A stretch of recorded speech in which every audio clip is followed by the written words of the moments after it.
Happy morning, children. In the previous video, we studied about implantation, by which blastocyst got attached with the endometrial lining of the uterus. So now we'll study how that embryo completes its development in the uterus. So just after attachment, finger-like projections. Finger-like projections are called as villi, and since these villi are developed from chorion, one of the extra embryonic membrane, so they are called as chorionic villi. Okay, once again, finger-like projections called chorionic villi appear on the trophoblast.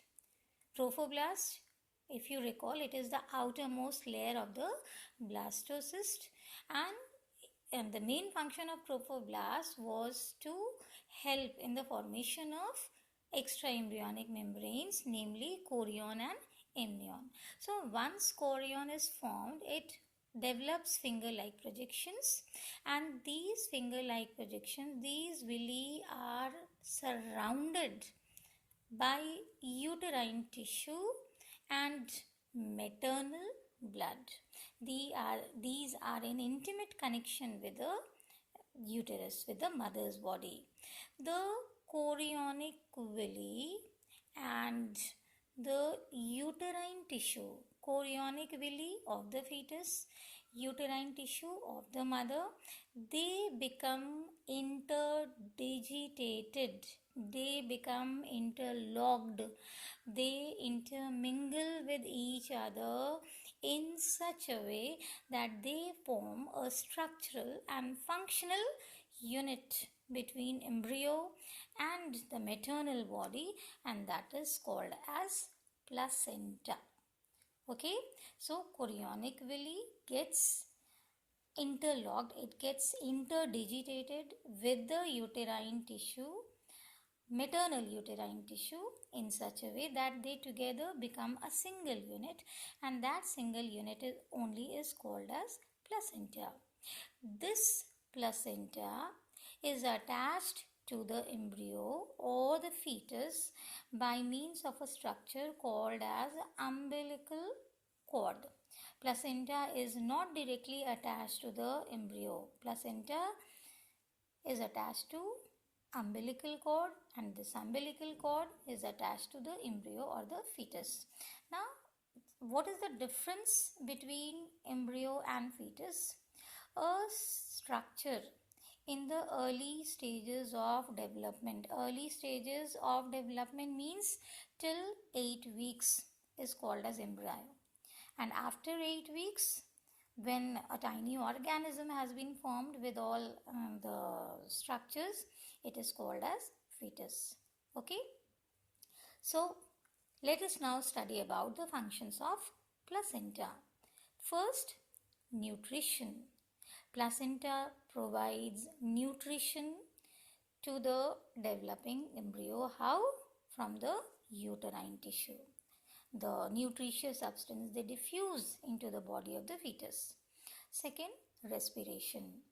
Oxygen from the uterine tissue diffuses into the fetus. Likewise, carbon dioxide produced inside the fetus diffuses out of the maternal tissue. Okay.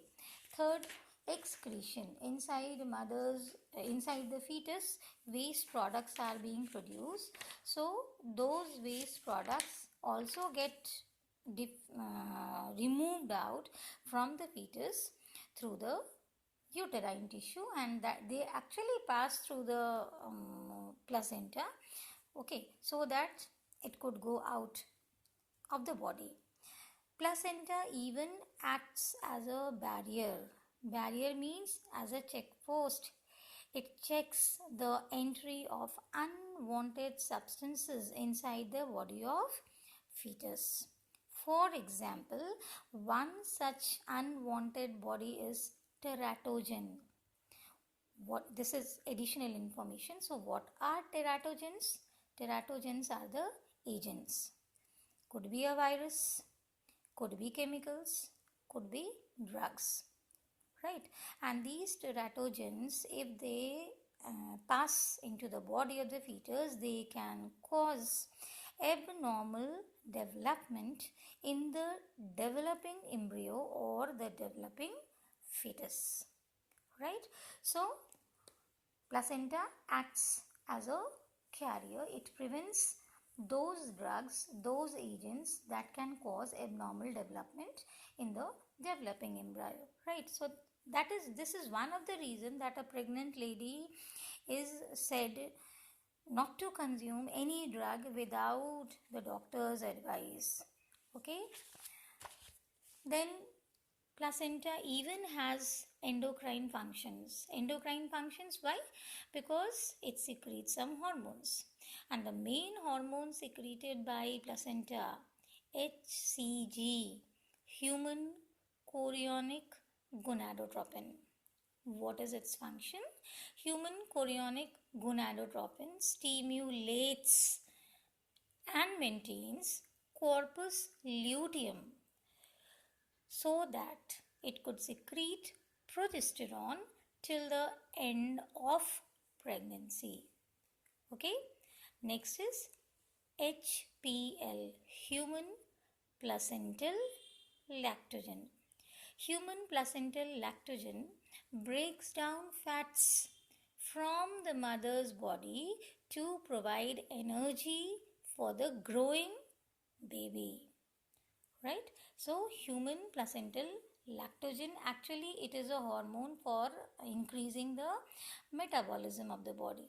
Right? So, what it does, it actually breaks down the fat in the mother's body so that energy could be released and that could be used up by the growing embryo. Now, placenta later on in the later stages of development, it even secretes hormones like estrogen and progesterone. Right? So, estrogen and progesterone are chief pregnancy hormones, and increase in these hormones like estrogen, progesterone, these all help in the maintenance of pregnancy, right? And they enable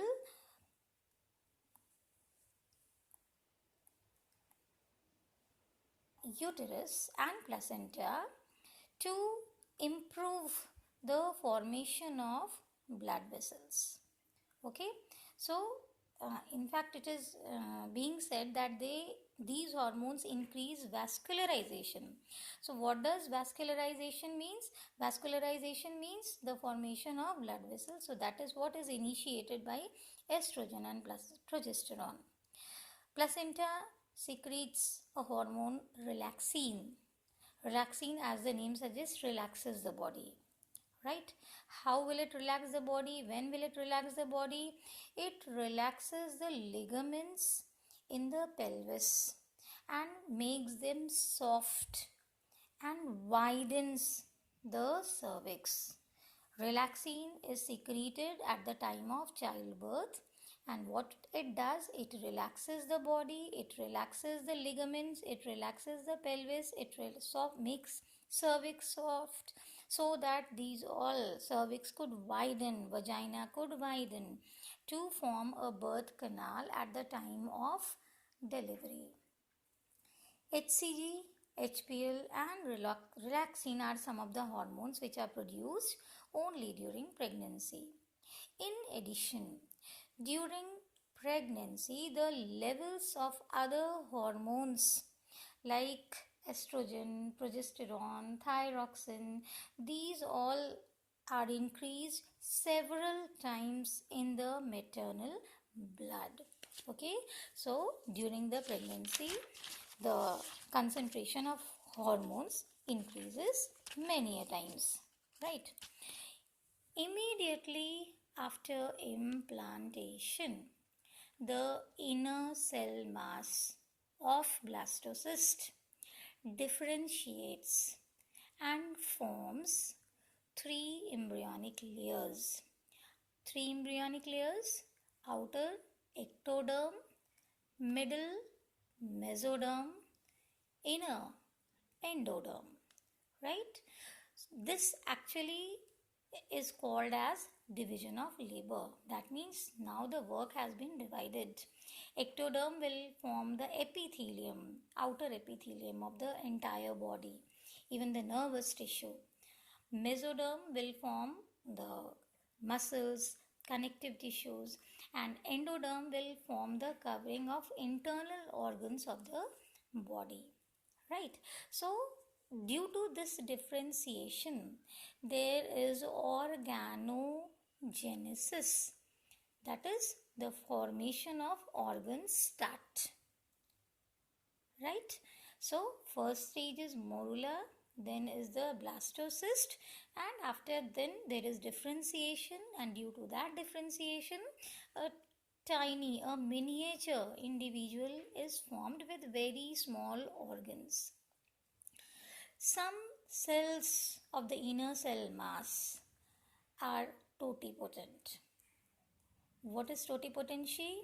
It is the ability to grow and develop into any cell, tissue, or organ of the body. So, that inner cell mass, some cells of the inner cell mass are totipotent. They can form, they can develop any cell, tissue, or organ. Now, after implantation, the lady is said to be pregnant. And this pregnancy time, it is different for different individuals. For humans, it is approximate 9 months plus minus 7 days. Means after 9 months, it could be after 7 days, or it could be before 7 days of the 9 months. Right? Simply means, suppose that today is 1st May and the lady had its menstrual cycle, last menstrual cycle was on 1st May. So how will the counting start? After 1st May, we'll start with 2nd June. So 2nd June, 2nd July, 2nd August, 2nd September, 2nd October, 2nd November, 2nd December, 2nd January, 2nd February, right? 2nd February 2021, 9 months will be completed, and then you add 7 more days, so it will become 9th February. So that will be the expected date of delivery. In dogs, the gestation period is of 63 days. Elephants, you can imagine, they have a gestation period of 624 days, 2 years. Cats, 63 days. Now, first sign of growing fetus can be heard. How? In the form of heartbeat, by placing the stethoscope. In human beings, in order to study the changes during gestation period, during pregnancy period, the gestation period has been divided into 3 trimesters, right? 3 months, then 3 months, and then 3 months. So by the end of first trimester, that is 12 weeks, fetus is fully formed. A miniature individual is formed with all organs. Even the sex organs are also well developed, and the fetus shows movement, and the movement of fetus can be felt by the end of the 3rd month, right? By the end of 2nd trimester, that is 24 weeks, eyelids open, eyelashes are formed, and body gets covered with very fine hair, right? By the end of 3rd trimester, that is 36 weeks, fetus is fully mature. Usually, the head lying down and is ready for birth. Okay, so see this diagram. I am trying to show this to you with the diagram given in the NCERT book. So in the early days of pregnancy, this is the position of fetus. It is growing like this. This is the head side and this is the lower part of the body.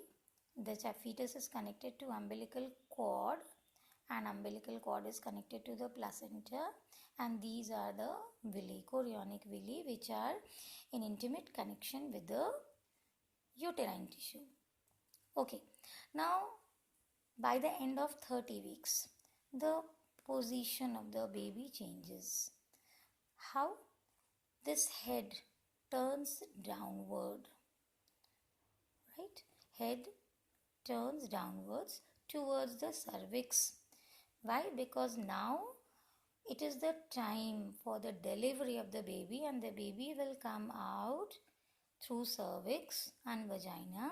So head lying down is the ideal position for the delivery of the baby, right? So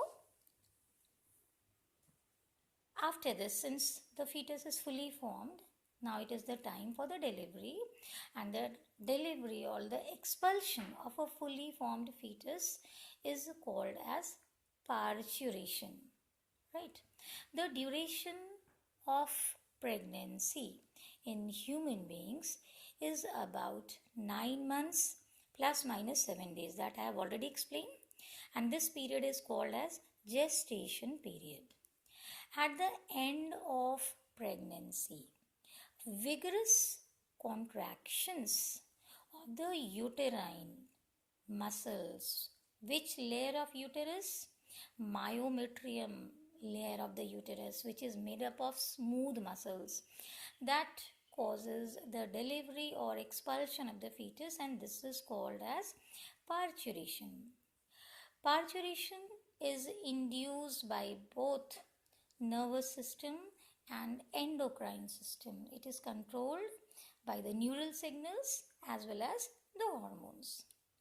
The signals for childbirth, for parturition, originate from fully developed fetus and placenta, which induce mild uterine contractions called fetal ejection reflex, right? So now the child, the baby, is ready for delivery, is ready to come out of the mother's body. So how will that signal come out? That signal is given by the fully formed fetus and the placenta, right? And that reflex is called as fetal ejection reflex. As a result of this fetus ejection reflex, there is release of birth hormone oxytocin from maternal pituitary, right? Oxytocin is called as birth hormone because it is only released at the time of childbirth.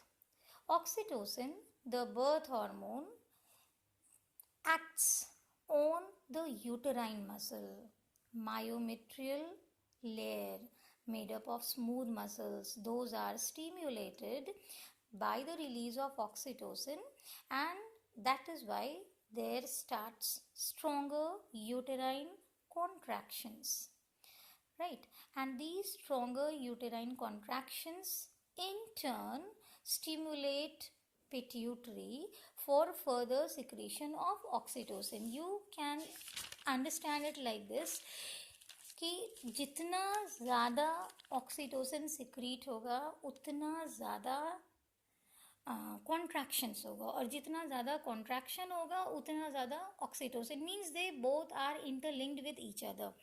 More vigorous will be the contraction, more will be the release of oxytocin, more will be the release of oxytocin, there will be still stronger contractions, and those stronger contractions only are felt as labor pain, right? At the time of delivery, बच्चे के जन्म के समय जो दर्द होता है, the pain which is being felt by the mother, that is because of the vigorous uterine contraction.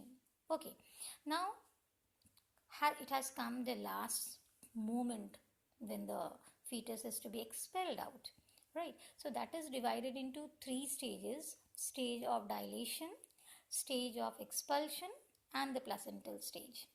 So stage of dilation means widening, dilation means expansion. It is that stage which may take 6 to 12 hours. Okay.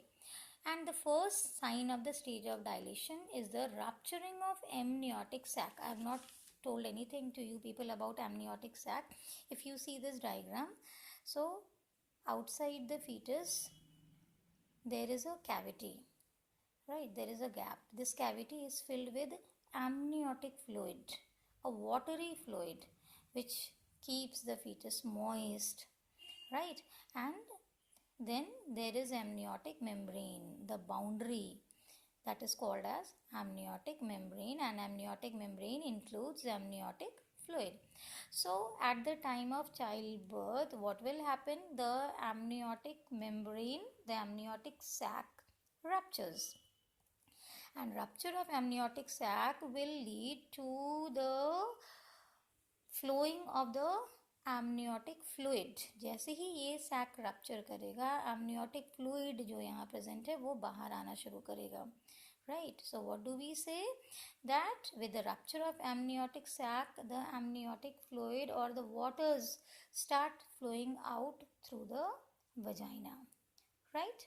Second is the, and in between at the same time the cervix and vagina has been dilated due to the relaxin, so that a passage has been formed, and that passage is called as birth canal, right? Second is the stage of expulsion, which may take place 10 minutes to several hours. So since the baby's head is down, so gradually due to the contractions of the uterus, the baby will be pushed to move towards the cervix.